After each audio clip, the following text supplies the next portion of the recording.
പുനലൂർ മുളന്തടം മുത്താരമ്മൻ കോവിലിൽ ആണ്ടുതോറും നടത്തിവരാറുള്ള നവരാത്രി ആഘോഷങ്ങൾക്ക് തുടക്കമായി. നവരാത്രി പൂജ, കുമാരി പൂജ, ബൊമ്മക്കൊലു ദർശനം, പൂജവയ്പ്, പൂജയെടുപ്പ് തുടങ്ങിയ പരിപാടികളാണ് സംഘടിപ്പിച്ചിരിക്കുന്നത്.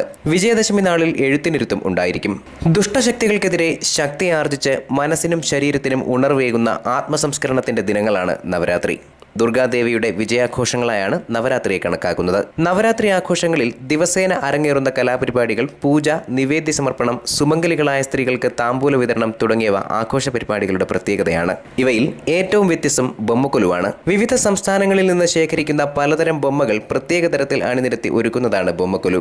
ബൊമ്മക്കൊലുവിൽ വെച്ച് പൂജിക്കുന്ന ബൊമ്മകൾക്ക് ദൈവിക ശക്തി ഉണ്ടാകും എന്നാണ് വിശ്വാസം. 9 ദിവസത്തെ പൂജയ്ക്ക് ശേഷം ദശമി നാളിൽ ബൊമ്മകളെ പാനക നിവേദ്യത്തിന് ശേഷം പുറത്തെടുക്കും. ഇവ വിശ്വാസികൾ സ്വന്തമാക്കുകയാണ് പതിവ്. ഇവ സൂക്ഷിക്കുന്ന വീടുകൾക്കും സ്ഥാപനങ്ങൾക്കും ഐശ്വര്യം കൈവരും എന്നാണ് വിശ്വാസം. നവരാത്രി ദിനങ്ങളിൽ ബൊമ്മക്കൊലുവിന് മുൻപിലാണ് കലാപരിപാടികൾ അരങ്ങേറുന്നത്. കുട്ടികളുടെ കലാസാഹിത്യ വാസനകളെ പ്രോത്സാഹിപ്പിക്കുന്നതിനുള്ള വേദി കൂടിയായി മാറുകയാണ് ഈ 9 ദിനങ്ങൾ. News bureau, Punalur.